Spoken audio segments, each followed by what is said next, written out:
नमस्कार, आप देख रहे हैं किसान इंडिया और मैं हूं आपके साथ पारुल यादव। देश के कई हिस्सों में अगले कुछ दिनों तक मौसम में तेज बदलाव देखने को मिल सकता है। मौसम विभाग यानी कि आईएमडी के अनुसार 23 से 27 नवंबर के बीच अंडमान और निकोबार द्वीप समूह में भारी बारिश की संभावना जताई गई है। 24 और 25 नवंबर को यहां बहुत भारी बारिश हो सकती है। इसके साथ ही दक्षिण भारत के कई राज्यों में भी भारी बारिश का दौर जारी रहने वाला है। तो चलिए इसी के साथ देश के जाने माने weather expert doctor SN Pandey ji से जानते हैं कि आने वाले 24 घंटों में मौसम का क्या हाल रहने वाला है।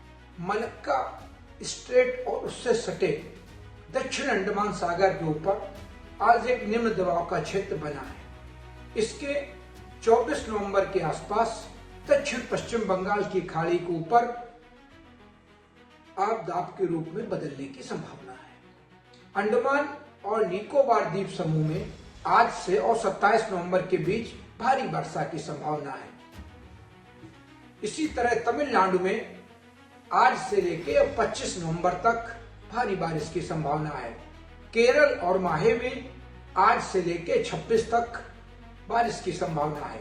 लक्षद्वीप में भी आज से लेकर 23 और रायलसीमा में भी आज बारिश होने की पूरी संभावना है।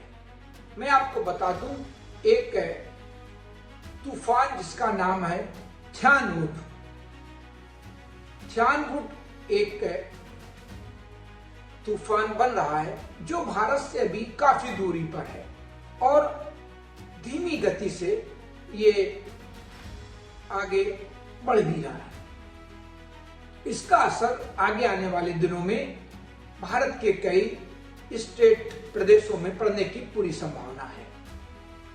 अभी इस निम्न दबाव के क्षेत्र की वजह से नम हवाएं भी मध्य प्रदेश, छत्तीसगढ़, बिहार और बुंदेलखंड के कुछ इलाकों में और कहीं कहीं कल तक ये पूर्वी उत्तर प्रदेश तक भी आ रही थी, इसीलिए वहां पर बादल भी देखे गए थे। लेकिन आज भी हल्के बादल हैं, ऊंचे बादल, और जो ये नम मॉइस्चर फीड बंगाल की खाड़ी से आ रहा है, ये अलग अलग ऊंचाई पर कई ऊंचाइयों पर आ रहा है। तो जब कई ऊंचाइयों पर यह आ रहा है तो उसका असर भी अलग अलग देखा जा रहा है।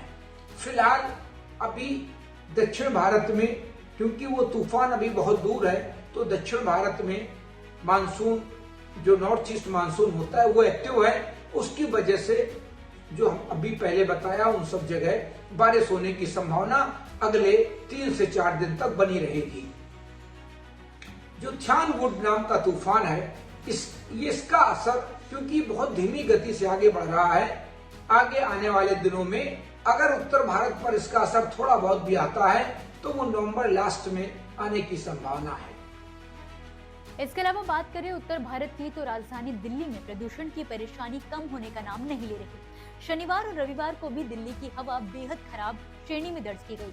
फिलहाल वायु गुणवत्ता में जल्द सुधार की कोई उम्मीद नजर नहीं आ रही है। उत्तर प्रदेश में भी यही स्थिति है कि तापमान बढ़े हैं। देखिए, रात में जब बादल हो जाते हैं तो रात के तापमान बढ़ जाते हैं, और वही अगर दिन में बादल होते हैं तो दिन के तापमान कम हो जाते हैं।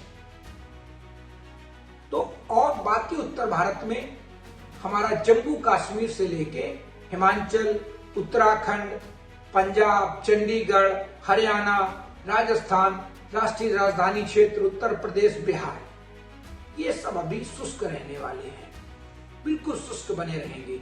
और यहाँ पर उत्तर पश्चिमी हवाएं भी आ रही हैं, लेकिन उनकी गति बहुत कम है। 1 किलोमीटर या 1.5 किलोमीटर तक स्पीड कई जगह रिकॉर्ड की जा रही है, और औसत गति तो और कम है। तो उसकी वजह से अभी आप देखिए, राष्ट्रीय राजधानी क्षेत्र में AQI 400-500 तक पहुंच रहा है। इसी तरह जहां जहां पर ये नमी भी आ रही है, वहां पर भी प्रदूषण, धुंध ज्यादा है। ये स्थितियां पूर्वी उत्तर प्रदेश में है, कहीं कहीं बिहार में है, कहीं कहीं मध्य प्रदेश में है। लेकिन जो राष्ट्रीय राजधानी क्षेत्र है, वहां पर जब उत्तर पश्चिमी हवाएं आ रही हैं, लेकिन उनकी स्पीड बहुत कम है। अगर आगे आने वाले दिनों में इनकी स्पीड ज्यादा इसलिए नहीं बढ़ेगी क्योंकि बंगाल की खाड़ी में जो हलचल हो रही है, तो वो इन हवाओं को आने में थोड़ी उनको रुकावट पैदा कर रही है। आगे भी ये बना रहेगा तो दिन और रात के तापमान में उतार चढ़ाव जारी रहेगा। उत्तर भारत में उत्तर पश्चिमी हवाएं जब चलेंगी, तेज चलेंगी, तो तापमान 1 आध 2 डिग्री गिरेंगे और दिन में जब बादल रहेंगे तो दिन के तापमान 1 से 2 डिग्री गिर सकते हैं और रात में अगर तापमान बादल आ जाते हैं, जहां जहां बादल दिखाई पड़ेंगे वहां पर भी रात के तापमान बढ़ जाते हैं। तो दोस्तों फिलहाल के लिए इस वीडियो में बस इतना ही। आप मुझे दीजिए इजाजत और इसी के साथ मौसम से जुड़ी ताजा अपडेट्स के लिए आप देखते रहिए किसान इंडिया। धन्यवाद। मुझे बरसात की झीनी झीनी फुहारें मिले ना मिले, हमें पावस की उमस चाहिए। जी हां, मैं किसान हूं, क्रांति बीज बोना चाहता हूं। मुझसे अभी सावन भादों, क्वार कार्तिक या फागुन की बातें मत करो।